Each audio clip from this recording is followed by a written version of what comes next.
Paper को कैसे पास करोगे। मेरे प्यारों बच्चों हर साल वीडियो बनाता हूं, अभी इसी साल वीडियो मैंने 2 महीने पहले अपलोड किया था मेरे प्यारों बच्चों, 1.3 मिलियन लोगों ने देखा है, इतने सारे बच्चों ने देखा है, सारे बच्चों का पॉजिटिव कमेंट है मेरे प्यारे बच्चों। अगली साल भी वीडियो बना था, बहुत सारे बच्चों इस इंग्लिश के ट्रिक को देख के गए थे और बहुत अच्छे नंबर लेकर आए हैं। तो मेरे प्यारे बच्चों वीडियो को लाइक कर देना, चैनल पर नए हो तो चैनल को जरूर सब्सक्राइब कर देना। और इस वीडियो को देखने के बाद इंग्लिश में मेरे प्यारे बच्चों कभी भी आपको डर नहीं लगेगा, कोई भी इंग्लिश का पेपर आ जाएगा उसको आप आसानी से पास कर पाओगे। मेरे प्यारे बच्चों मैं कुछ आपको बताना चाहूंगा, पहले इंग्लिश के पेपर को हटाता हूं। देखिए 2025 का मेरे पास पेपर है और इस पेपर को मैं खुद अपने हाथों से इस बोर्ड एग्जाम की कॉपी पे सॉल्व करके दिखाने वाला हूं, पूरा का पूरा पेपर में सॉल्व करके दिखाने वाला हूं। देखिए सबसे पहले अगर हम पेपर की यहां से बात करें तो पेपर यहां से स्टार्ट है, ठीक है। पेपर आप लोगों का यहां से स्टार्ट है। सबसे पहले सेक्शन है, सेक्शन ए में रीडिंग पार्ट है, ठीक है। तो सबसे मेन चीज है जो आप लोगों की वो हेडिंग है। एग्जामिनर सबसे पहले आंसर चेक करने से पहले आपकी हेडिंग देखता है, तो सबसे पहले आप हेडिंग बनाओगे, सेक्शन है रीडिंग का पार्ट। तो ये चीज तो मैंने इस पर समझा दिया। अब चलिए नेक्स्ट पेज लेता हूं, वहां से आपको बताता हूं।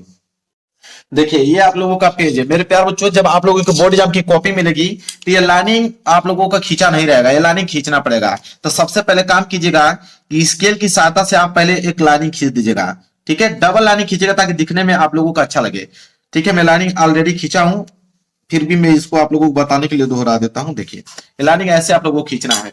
इसके बाद एक पहला पेज है आप लोगों का।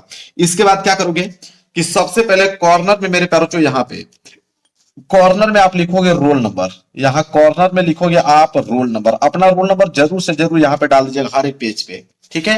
अब देखिए मेरे प्यारे बच्चों करोगे क्या, इसके बाद क्या था, सेक्शन रीडिंग का पार्ट। तो आप हेडिंग बनाओगे सेक्शन ए रीडिंग का पार्ट। तो यहां से आपकी जो हेडिंग रहेगी वो रहेगी सेक्शन ए, सेक्शन ए, और कोष्टक में आप कर देना रीडिंग, ताकि एग्जामिनर को मालूम चल पाए कि हाँ उसने सेक्शन ए किया है जो कि रीडिंग का पार्ट है। तो सेक्शन ए रीडिंग का पार्ट। इसके बाद स्केल की सहायता से इसके नीचे आप लाइनिंग खींचोगे ताकि दिखने में जो है बिल्कुल आकर्षक लगे, ठीक है। जैसे मैं लाइनिंग खींच रहा हूं वैसे खींचना है। तो सेक्शन ए रीडिंग का पार्ट, मतलब लिखना ऐसे है ना कि एग्जामिनर को मालूम न चल पाए, ऐसा लिखो लगे कि टॉपर की कॉपी है और एग्जामिनर बिल्कुल आप लोगों को नंबर दे पाए 80 से 85 नंबर। अब देखिए पहला प्रश्न यहां से स्टार्ट करता हूं, जो कि पहला प्रश्न इसने बोला है यहाँ पे कि read the following passage carefully and answer the question that follow. कह रहा है कि रीड द फॉलोइंग पैसेज, इस पैसेज को आप पढ़िए, ठीक है। इतना ही पैसेज नहीं है, पीछे भी पैसेज दिया गया, मैं दिखाता हूं आपको, ठीक है। कह रहा है कि पैसेज को पढ़िए और पैसेज यहां तक दिया गया है। पैसेज को पढ़ने के बाद उसके नीचे दिए गए प्रश्न को जो है वो सॉल्व कीजिए। तो इसके नीचे कितने प्रश्न हैं, ए बी सी डी और ई। और मेरे प्यारों जो आप देख सकते हो कि 3 नंबर 3 नंबर 3 नंबर 3 नंबर और एक एक नंबर करके 3 नंबर, यहां मतलब 15 नंबर का पैसेज दिया है। एक चीज बताना चाहूंगा, ये इंटर का पेपर है तो इंटर के पेपर में 15 नंबर का पैसेज पूछा जाता है और हाई स्कूल के पेपर में पहला ही प्रश्न आता है जो कि पैसेज होता है, उसमें भी वो 7 मार्क्स का पैसेज होता है। तो आज की वीडियो में जो इंटर वाले बच्चे होंगे वो 15 नंबर और हाई स्कूल वाले बच्चे 7 नंबर क्लियर कर लेंगे कि पैसेज कोई आता है तो उस पैसेज को सॉल्व कैसे करते हैं। देखिए बिल्कुल अब 15 में 15 नंबर एग्जामिनर देगा, एक नंबर नहीं काट सकता, इस बात का दावा करता हूं मैं। देखिए सबसे पहले अगर पैसेज आ जाए तो पैसेज को पढ़ना ही नहीं है आप लोगों को। पैसेज मेरे प्यार बच्चों सबसे पहले पढ़ना ही नहीं है आप लोगों को। सबसे पहले क्यों पैसेज मेरे प्यार बच्चों सबसे पहले पढ़ना ही नहीं है आप लोगों को, सबसे पहले क्वेश्चन को पढ़ना है। मान लीजिए मुझे पहला प्रश्न करना है यहाँ पे ए वाला, ठीक है। देखिए कैसे हम लोग करेंगे यहाँ पे, तो सबसे पहले हम लोग डालेंगे कि सेक्शन ए रीडिंग का पार्ट हो गया और पहला प्रश्न कर रहे हैं तो लिखेंगे कि आंसर टू क्वेश्चन नंबर, यहाँ पे लिखेंगे कि आंसर टू क्वेश्चन नंबर, ये आपकी हेडिंग होनी चाहिए क्योंकि पहला प्रश्न कर रहे हो ना। तो आंसर टू क्वेश्चन नंबर, तो answer to question number first हम लोग पहला वाला कर रहे हैं। तो answer to question number first. इसके बाद स्केल की सहायता से आप लोगों को क्या करना है, यहाँ पे इसके नीचे अंडरलाइन करना है ताकि दिखने में जो है बिल्कुल बेहद अच्छा लगे। इसके बाद इसमें से भी हम लोग ए वाला प्रश्न कर रहे हैं तो एक लाइन छोड़कर यहाँ पे लिखिएगा ए वाला प्रश्न हम लोग करने वाले हैं। अब हम लोग प्रश्न को पढ़ेंगे कि प्रश्न क्या है। प्रश्न है कि what do many people complain about. अब देखिए ये आपका प्रश्न है, तो जब प्रश्न का आंसर आप लिखोगे तो आंसर लिखते समय कभी भी क्वेश्चन वर्ड को स्टार्ट नहीं करते हैं। क्वेश्चन वर्ड हमेशा क्वेश्चन पूछने के लिए काम आता है। तो जब आंसर लिखेंगे तो हम लोग यहाँ पे क्या करेंगे कि व्हाट को काट देंगे और डू को भी हम लोग काट देंगे, ठीक है। बचेगा मेरे पास कि मेनी पीपुल कंप्लेन अबाउट, ठीक है।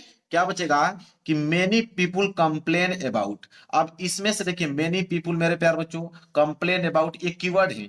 इन्हीं कीवर्डों को हम पैसेज में ढूंढेंगे कि कहीं दिख रहा है कि नहीं। तो मेनी पीपुल कंप्लेन अबाउट, हम लोग क्या करेंगे कि पैसेज में इनको खोजेंगे कि कहां पे यह है। तो जब हम लोग पैसेज शुरू से पढ़ेंगे तो शुरू में ही दे दिया कि मेनी पीपुल कंप्लेन, तब आप समझिए कि यहीं से चीजें स्टार्ट होंगी। तो आंसर आप लोगों का यहां से स्टार्ट होगा कि many people complain that they broken through over work. ठीक है, यहां तक मेरे प्यार बच्चों आप नोट कर लेना। ठीक है, समझ में आ गया। ओवर वर्क तक कैसे लिखोगे, तो मेनी पीपुल कंप्लेन दैट, तो यहां से अब लिखना प्रारंभ करोगे। तो यहां पे आप लिखोगे कि मेनी पीपुल, याद रहे कि आपकी राइटिंग बेहद अच्छी होनी चाहिए, मतलब आप आराम आराम से लिखे और अपनी हैंड राइटिंग को बेहद अच्छे करके लिखे ताकि एग्जामिनर को आकर्षक कर पाए। ठीक है, तो यहाँ पे लिख देना आपको कि मेनी पीपुल कंप्लेन डेट, आगे की लाइनिंग आप लोग लिख लीजिएगा। ठीक है, आगे की लाइनिंग जब आप लिखोगे तो ये वाली लाइनिंग जो है आपकी बिल्कुल कंप्लीट हो जाएगी। यहाँ तक कंप्लीट हो जाएगी। मैं दिखा भी देता हूं कि मेनी पीपुल से लेकर ओवर वर्क तक, यहां तक आप आंसर लिखोगे तो एग्जामिनर आपको नंबर दे देगा पूरा का पूरा। ठीक है, ये हो गया एक आंसर। अब देखिए कितना आसान था इसको लिखना। इसके बाद बी वाला करने जा रहे हो तो एक लाइन छोड़कर आप यहाँ पे डालेंगे बी। ठीक है, इसके बाद हम लोग बी वाले प्रश्नों को हम लोग पढ़ेंगे कि बी वाला क्वेश्चन क्या दिया हुआ है। ठीक है, देखिए तो बी वाला जब पढ़ेंगे तो बोला कि what is the cause of breakdown. तो यहाँ पे मेरे प्यारों जो हम लोग करेंगे क्या कि व्हाट को और इज को काटेंगे। The cause of breakdown यह कीवर्ड हो गया, इन्हीं कीवर्डों को हम लोग ढूंढेंगे। The cause of breakdown कहाँ पे दिख रहा है। ठीक है, तो जब हम लोग यहाँ पे मेरे प्यारों जो जब यहाँ पे यहाँ तक तो हो गया आंसर, आगे जब पढ़ेंगे इस पैसेज में तो देखिए ब्रेक डाउन आपको दिखा। ठीक है, ब्रेक डाउन आपको दिख गया। अब मेरे प्यारों जो यहीं से आंसर आपको उठाना है कि the breakdown is more frequently the result fully waste energy. ठीक है, वेस्टेड एनर्जी। ठीक है, यहां तक मेरे प्यारों जो आपको आंसर लिख देना है इसका कि the breakdown is more. तो यहां पे मैं लिख देता हूं थोड़ा सा कि द ब्रेक डाउन, मैंने कहा कि जो हैंड राइटिंग है अच्छा करके लिखना है। The breakdown is more. अब यहां करके जब आगे की लाइनिंग जब आप कंप्लीट करोगे तो ये वाली लाइनिंग और साथ ही साथ नीचे वाली लाइनिंग भी आपकी क्या हो जाएगी, कंप्लीट हो जाएगी। ये हो गया बी वाला का आंसर। अब एग्जामिनर एक नंबर आपका नहीं काट सकता है, बिल्कुल आसान। 15 नंबर तो ऐसे ही आपको मिलने वाला है फ्री के। फिर एक लाइन छोड़कर आपको डालना है सी। सी डालने के बाद मेरे प्यार बच्चों अब हम लोग सी वाले क्वेश्चन को पढ़ेंगे। देखिए सी वाला क्वेश्चन क्या है कि who will be able to retain his health. अब हु को काटिए, यहाँ पे विल को काटिए। अब able to retain his health, अब यहाँ पे हिज हेल्थ जो है कीवर्ड हो गया। ठीक है, तो हेल्थ को हम लोग यहाँ पे ढूंढेंगे कि हेल्थ कहाँ दिख रहा है। देखिए मेरे प्यार, जब अगली लाइन पढ़ेंगे तो देखिए हेल्थ आ गया कि नहीं नजर में। अब हेल्थ आ गया, अब समझिए कहां से स्टार्ट करना है, इफ से। तो इफ यू वुड हेल्थ, यहां से जाते जाते मेरे प्यार बच्चों कहां तक, फ्रिक्शन तक।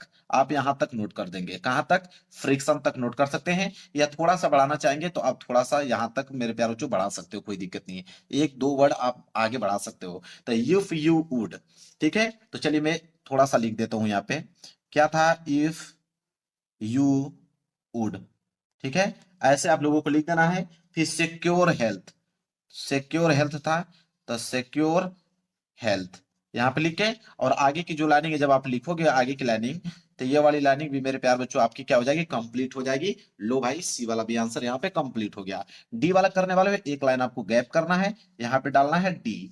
डी डालने के बाद डी वाले क्वेश्चंस को हम लोग पढ़ेंगे। देखिए 15 नंबर कैसे मैं आपको दिलवाता हूँ पूरा फ्री में। डी वाला कि what is useful and health giving. अब यहाँ से व्हाट को काटिए मेरे प्यार बच्चों, इसको काटिए। यूजफुल एंड हेल्थ गिविंग यही मेन कीवर्ड है। ठीक है, यूजफुल एंड हेल्थ गिविंग हम लोग ढूंढेंगे। तो पैसे इधर गया था, चलिए देखते हैं। देखिए हेल्थ गिविंग मिल गया ना, तो बिल्कुल आसान है मेरे प्यार बच्चों। आपको कहां से स्टार्ट करना है इसको, तो यहां से आपको स्टार्ट करना है वर्क से लेकर। ठीक है, तो वर्क से स्टार्ट करोगे, ये वाली लाइनिंग आप करते जाओ, फिर हेल्थ गिविंग आ जाएगा उसी में, फिर आगे बढ़ते जाओगे मेरे प्यार बच्चों। कहां तक, काम परसिटेंसी तक, यहां तक लिख सकते हो, बहुत है। तो वर्क वेदर ऑफ ब्रेन। ठीक है, मैं कुछ लिख के आप लोगों को दिखा देता हूं क्या है कि वर्क वेदर ऑफ ब्रेन। तो वर्क वेदर, तो यहाँ पे लिखेंगे, मैंने कहा कि हैंड राइटिंग बिल्कुल अच्छी करके आप लोगों को लिखना है। तो वर्क वेदर ऑफ ब्रेन, इसके बाद आगे अपना लिख लीजिएगा। लिखोगे तो ये लाइन भी कंप्लीट हो जाएगी, साथ ही साथ ये लाइन भी कंप्लीट हो जाएगी, और यहां तक भी चला आएगा। तो ये डी वाला हो गया। इसी के साथ साथ ये पेज भी मेरा भर गया। जब पेज भर जाए तो क्या करना है, तो ब्लैक पेन से है यहाँ पे कॉर्नर में आपको लिख देना है PTO। इसका मतलब होता है पेज टर्न ओवर। ठीक है, पेज टर्नओवर। इसके बाद मेरे प्यारे बच्चों पेज को अपना पलट दीजिए। जब पेज पलटेंगे तो अब इधर आ जाएंगे। ठीक है, इधर आ गया, आपने डी वाला हो गया था। अब ई वाला करना है मेरे प्यारे बच्चों, तो कोई नहीं, अब यहां पे डालोगे ई। ई में भी 3 प्रश्न था, ई में पहला वाला करने वाला हो तो ई का आप डालोगे पहला। तो ई का पहला हम लोग पढ़ेंगे, देखिए क्या है। अब ई का जब पहला पढ़ेंगे, ई वाला बोला है कि find word from passage which means the following, मतलब कि इन वर्डों को पैसेज में ही छांटकर आप इसका मीनिंग बताइए। देखिए पहला वाला क्या है, कह रहा है कि which word in the passage means loss of health. कह रहा है कि लॉस ऑफ हेल्थ का मतलब क्या होता है इस पैसेज में, ये बताइए। अब मेरे प्यार जो इसका आंसर लिखना है कि लॉस ऑफ हेल्थ। ठीक है, अब आपको करना क्या है इसमें, कि जब यहाँ पे पैसेज में जब आप नीचे बढ़ोगे तो नीचे देखोगे तो हीज हेल्थ यहाँ पे आपको दिखेगा। हीज हेल्थ दिख गया ना, अब आपको कुछ करने की जरूरत नहीं है। आप यहां से उठाइए कि but he will retain his health upon which the other quickly forfeit. ठीक है, यहां तक मेरे प्यार इसका आंसर आप लिख दीजिए कि बट ही विल रिटेन। ठीक है, लिखेंगे कि he will but he will retain. ठीक है, ही विल रिटेन। अब आगे की लाइन लिख लीजिएगा मेरे प्यार बच्चों, लिखोगे तो ये लाइन कंप्लीट हो जाएगी, साथ ही साथ ये वाला भी हो जाएगा। हो गया भाई, ई का पहला वाला भी आंसर आपने लिख लिया। दूसरा लिखने वाले हो तो एक लाइन छोड़कर यहां पे डालेंगे दूसरा। ठीक है, ई का दूसरा कर रहे हो। अब ई का दूसरा क्या है देखिए, अब ई का दूसरा बोला है कि which word in the passage opposite to the word curse. अब कर्स का अपोजिट वर्ड पूछा है कि कर्स का अपोजिट वर्ड क्या होगा। अब मेरे प्यार बच्चों आप कहोगे सर इसमें कौन सा ट्रिक लगेगा अपोजिट वर्ड में, तो देखिए एक वर्ड का अपोजिट वर्ड कम से कम मेरे प्यार बच्चों 50 होते हैं। ठीक है, एक वर्ड का कम से कम अपोजिट वर्ड, ठीक है, 50 होते हैं। अब आपको कि नहीं सर एक वर्ड का तो बस एक ही होता है सर अपोजिट वर्ड, तो नहीं, मैं आपको बताता हूं बड़ी बड़ी डिक्शनरी में जब आप जाओगे अपोजिट वर्ड ढूंढने के लिए तो बहुत मीनिंग निकल के आता। अभी तो आप क्लास 10 और 12th में ना जब बीएसवी करोगे इंग्लिश से तब आपको मालूम चलेगा। तो मैं आपको ट्रिक बताता हूं अपोजिट वर्ड का, कि आप अपोजिट कर्स का अपोजिट वर्ड पूछा है ना, तो आप कोई भी देखिए कर्स का अपोजिट वर्ड एनेक्सिस उठा सकते हैं, अकॉम्प्लिश उठा सकते हैं यहाँ पे। ठीक है, यूटरली आप उठा सकते हैं, एम्ब्लुयस उठा सकते हैं, मतलब ठीक है इसमें से कोई सा वर्ड देखिए, स्टडी है इसको उठा सकते हैं। तो कोई बाई वर्ड इसमें से उठाकर आप यहाँ पे मेरे प्यारो चो यहाँ पे कोई भी वर्ड उठाकर लिख देना, आपको एग्जामिनर नंबर दे देगा। ठीक है, तीसरा करने वाले हो तो एक लाइन छोड़कर आप यहाँ पे 1 2 3 मतलब तीसरा करने वाले तीसरा हेडिंग आप बना लो। इसके बाद देखिए तीसरा है यहाँ पे कि right the adverb from the word complete. अब कंप्लीट का एडवर्ब पूछा है तो इसमें ईडी जोड़ दो तो एडवर्ब हो जाएगा, जैसे कंप्लीट है। ठीक है, तो यहाँ पे लास्ट में ईडी जोड़ दो, ये कंप्लीटेड हो गया। अब ये आपका एडवर्ब का काम कर दिया। अब लीजिए 15 नंबर आपका क्लियर पूरा अच्छे तरीके से, एक नंबर एग्जामिनर नहीं काट सकता आपका, इस बात का दावा है। ठीक है, अब मेरे प्यारों से देखिए अब क्या है कि सेक्शन बी राइटिंग का पार्ट स्टार्ट हो गया।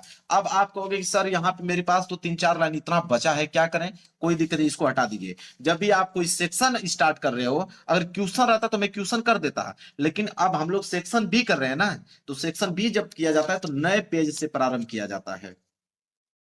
अब चलिए सेक्शन बी है, तो अब यहाँ पे आपको हेडिंग डालनी पड़ेगी कि सेक्शन बी, जैसे उसमें सेक्शन ए डाला था इसी तरह इसमें भी डालना पड़ेगा कि सेक्शन बी कोष्टक में कौन सा पार्ट कर रहे हो, राइटिंग वाला। तो यहाँ पे लिखेंगे सेक्शन बी, कोष्टक में लिखेंगे राइटिंग, ताकि एग्जामिनर को अच्छे से समझ पाए कि हाँ आपने कौन सा किया है। तो सेक्शन बी राइटिंग का पार्ट, और इसके नीचे आपको स्केल की सहायता से यहाँ पे लाइनिंग खींच देना है। ठीक है, अब मेरे पास जो क्वेश्चन नंबर दूसरा कर रहे हो तो आंसर टू क्वेश्चन नंबर दूसरा यहाँ पे डालेंगे, आप हेडिंग बनाएंगे कि आंसर टू क्वेश्चन नंबर दूसरा। तो यहाँ पे लिखेंगे आंसर टू क्वेश्चन नंबर दूसरा, ऐसे। ठीक है, फिर इसके नीचे भी हम लोग क्या करेंगे, स्केल की सहायता से अंडरलाइनिंग कर देंगे ताकि दिखने में बेहद अच्छा लगे, ऐसे कर देना है आपको। क्लियर है, चलिए इसके बाद मेरे प्यारे बच्चों जब हम लोग क्वेश्चन नंबर दूसरा पढ़ेंगे, देखिए क्वेश्चन नंबर दूसरा है क्या, कह रहा है कि राइट एन आर्टिकल, आर्टिकल या ऐसे लिखिए one of the following topic in about 100 to 150 word तक, मतलब 100 से लेकर 150 वर्ड में लिखना है और 10 नंबर आपको मिलेगा। यहाँ पे 3 टॉपिक है ए बी सी, अब तीनों में से कौन सा करने वाले हो मेरे प्यारे बच्चों, ये निर्भर करता है। तो अगर हम ए वाला करने वाले हैं तो आपको यहाँ पे एक लाइन छोड़ के लिखना पड़ेगा ए, और इसका हेडिंग डालना पड़ेगा, क्या था मेरे प्यारे बच्चों कि नेसेसिटी। तो यहाँ पे आप डालेंगे ताकि एग्जामिनर को मालूम चल पाए कि आपने किस पे लिखा है। नेसेसिटी इज द मदर, तो यहाँ पे लिखेंगे necessity is the mother of invention, तो मदर ऑफ इन्वेंशन, तो यहाँ पे हम लोग डालेंगे इन्वेंशन, ऐसे ये हेडिंग हो जाएगा। मैं तो जल्दी से लिख रहा हूँ ना, आप लोगों को हैंड राइटिंग अच्छे से करके लिखना है, मैं तो बता रहा हूँ तो इसलिए थोड़ा फास्ट में लिख रहा हूँ, ठीक है। तो ऐसे आप लोगों को नीचे अंडरलाइनिंग कर देना है ताकि एग्जामिनर को मालूम चल पाए कि हाँ भाई ये हेडिंग लड़का बहुत अच्छा से डाला हुआ है। तो necessity is the mother of invention. अब एक चीज आपको बताता हूँ, देखिए अगर आपको आर्टिकल लिख रहे हो तो देखिए एग्जामिनर जो है ना वो हेडिंग आपकी चेक करेगा, तो इसी में से चेक करेगा। देखिए जैसे necessity is the mother of invention है, तो एक हेडिंग आप नेसेसिटी बनवा लो, एक हेडिंग आप मदर ऑफ इन्वेंशन बना लो। अब देखो कैसे किया जाता है दिमाग से। नेसेसिटी है, आप पहली हेडिंग यही बनाओगे कि नेसेसिटी, ठीक है।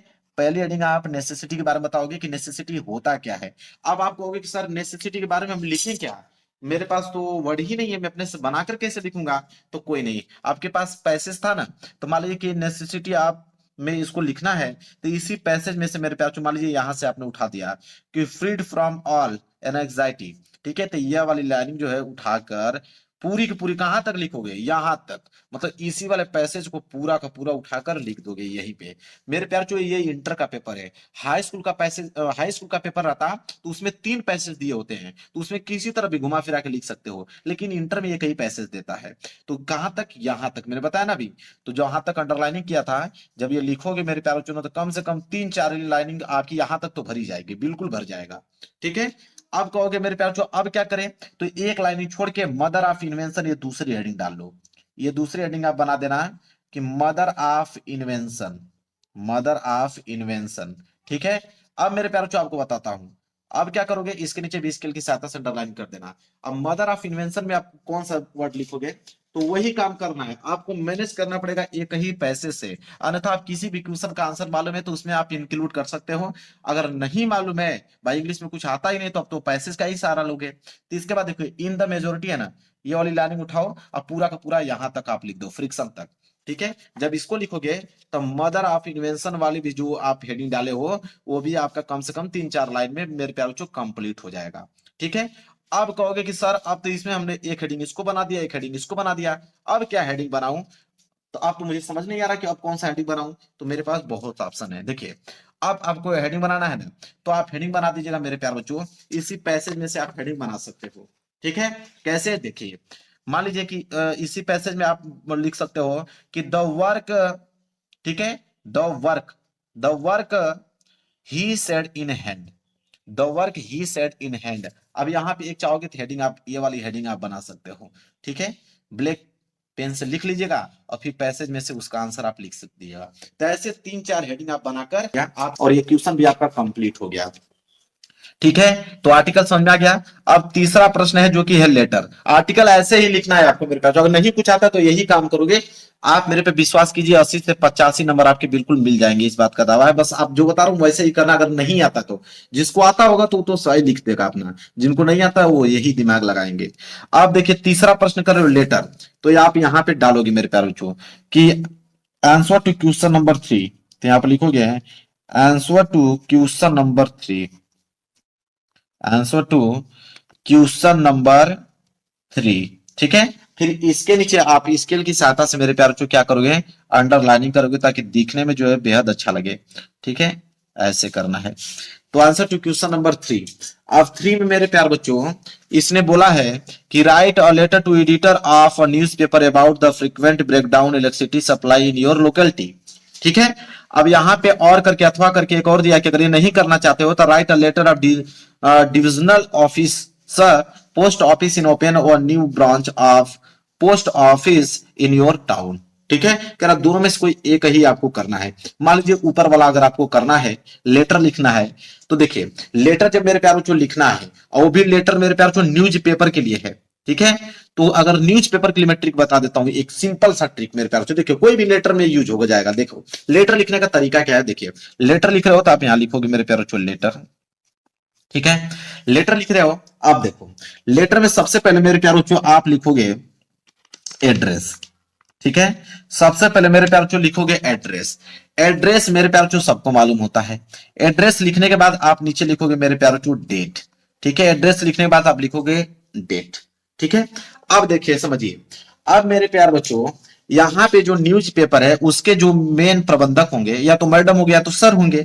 तो यहाँ पे आप लिख सकते हो कि सर या मैडम, सर या मैडम, आप ऐसे लिख सकते हो।